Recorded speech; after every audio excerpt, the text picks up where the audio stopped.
주님의 평화가 이 이야기를 듣는 모든 분들과 함께하기를 빕니다. 오늘의 이야기가 여러분의 마음에 깊은 울림을 준다면 좋아요와 구독으로 저희에게 큰 힘을 실어주세요.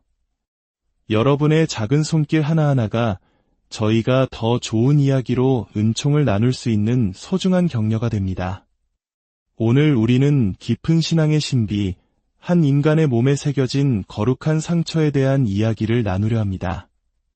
바로 오상 혹은 성은이라 불리는 현상과 그 상처를 50년 동안 몸에 지니고 살았던 피에트렐치나의 성비오 신부님에 대한 이야기입니다. 이야기는 프란치스코 교황님이 비오 신부님의 고향인 이탈리아의 작은 마을을 방문하면서 시작됩니다. 교황님이 찾으신 그곳은 지금으로부터 100여 년 전인 1918년 비오 신부님에게 오상이 뚜렷하게 나타난 거룩한 장소입니다. 오상이란 예수님께서 십자가에 못 박히셨을 때 입으셨던 5군데의 상처, 즉 양손과 양발, 그리고 옆구리의 상처가 특정인의 몸에 신비롭게 나타나는 현상을 말합니다. 비오 신부님은 무려 50년이라는 긴 세월 동안 이 예수님의 고난의 흔적을 자신의 몸에 지니고 사셨습니다. 놀라운 것은 그가 세상을 떠나자마자 이 모든 상처가 마치 처음부터 없었던 것처럼 흔적도 없이 사라졌다는 사실입니다. 그의 손과 발, 옆구리에는 어떠한 흉터도 남아있지 않았습니다. 이러한 오상이라는 현상은 단순히 신체적 상처를 넘어 그 상처를 지닌 이의 깊고 신비로운 영적 삶을 보여주는 표징으로 여겨지곤 합니다. 하지만 비오 신부님만이 오상을 받은 유일한 인물은 아닙니다. 교회 역사상 기록된 오상 사례는 300건이 넘으며 그중 70여 명은 교회가 공식적으로 성인으로 선포한 인물들입니다. 그러나 교회는 오상 현상 자체를 성덕의 직접적인 증거로 삼지는 않습니다.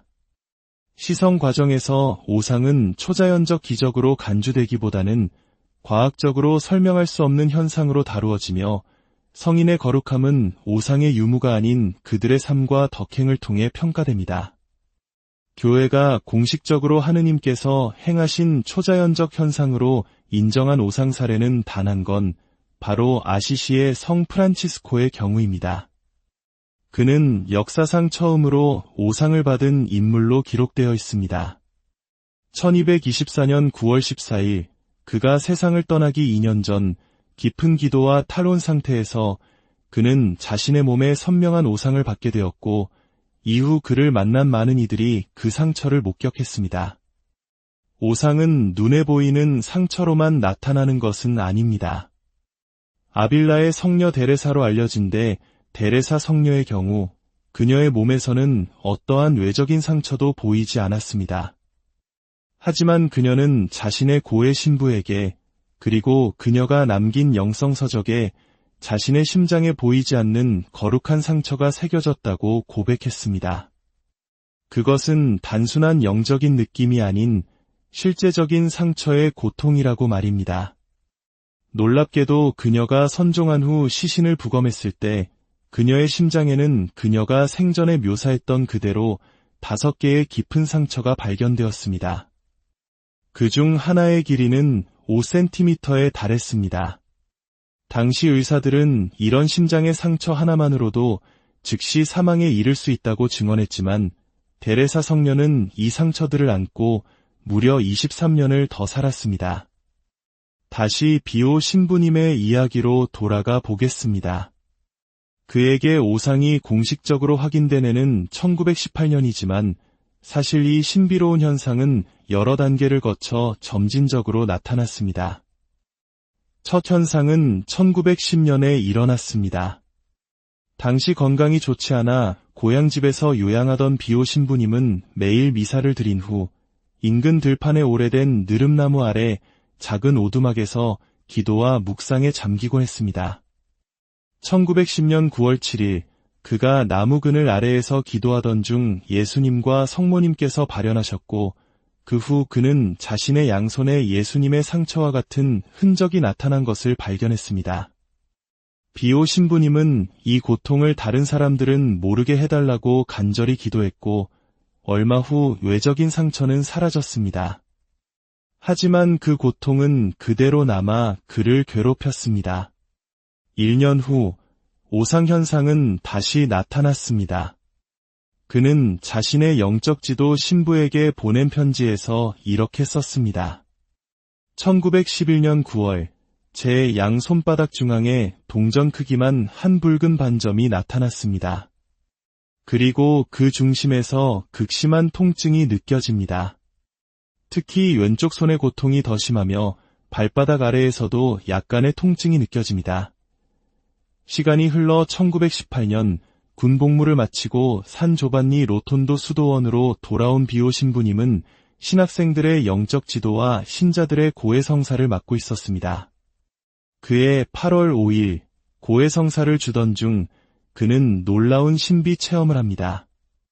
하늘에서 온 한 인물이 불타는 듯한 날카로운 창을 들고 나타나 그의 영혼을 강하게 꿰뚫는 것을 본 것입니다. 그는 죽을 것 같은 고통을 느꼈고 그날 이후 영혼에 항상 열려있는 상처가 생긴 듯한 끔찍한 아픔이 계속되었습니다. 고통은 9월 20일까지 계속되었고 어떤 날은 너무 고통스러워 차라리 죽게 해달라고 하느님께 애원할 정도였습니다. 그리고 마침내 1918년 9월 20일 미사를 마친 비오 신부님은 깊은 평화와 고요함 속에 잠겼습니다. 그때 지난 8월에 보았던 그 신비로운 인물이 다시 나타났습니다. 그런데 이번에 나타난 인물의 손과 발, 그리고 옆구리에서는 피가 흐르고 있었습니다. 그 인물이 사라지자 비오 신부님은 자신의 손과 발, 옆구리에서도 똑같이 피가 흐르고 있음을 발견했습니다. 수도원의 동료 수사들은 오상을 받은 비오 신부님이 피를 뚝뚝 흘리며 복도를 지나 자신의 방으로 달려갔다고 증언했습니다. 그는 스스로 상처를 붕대로 감싸고 수건으로 덮어 숨기려 했습니다. 하지만 이 엄청난 사건을 숨길 수는 없었습니다. 소문은 기름에 불 붙듯 순식간에 지역사회를 넘어 이탈리아 전역, 그리고 전 세계로 퍼져나갔습니다. 사람들은 오상을 직접 보기 위해 구름처럼 몰려들었습니다. 기적이라고 믿는 사람들도 있었지만 사기라고 의심하며 비난하는 사람들도 많았습니다. 기자들이 몰려들었고 비오 신부님을 통해 회개하고 병이 낫는 기적들이 일어났다는 소식이 연이어 전해졌습니다. 상황이 이렇게 되자 카푸친 수도의 장상들은 이 현상에 대한 정확한 의학적 검증이 필요하다고 판단했습니다. 1919년 3명의 의사가 각기 다른 시간에 독립적으로 비오 신부님의 상처를 검사하게 됩니다. 첫 번째 의사인 루이지 로마넬리 교수는 이틀간의 검사 끝에 이렇게 결론 내렸습니다. 손의 상처는 얇은 붉은 막으로 덮여 있으나 피고름이나 염증, 부기는 전혀 없습니다. 이 상처들은 결코 피부 표면에만 있는 것이 아닙니다. 옆구리의 상처는 길이가 약 7, 8cm에 달하는 깊은 베인 상처이며 동맥에서 나온 것으로 보이는 선혈이 계속해서 흐르고 있습니다. 두 번째 의사는 로마 대학의 저명한 병리학 교수이자 무신론자이며 실증주의자였던 아미코 비냐미였습니다.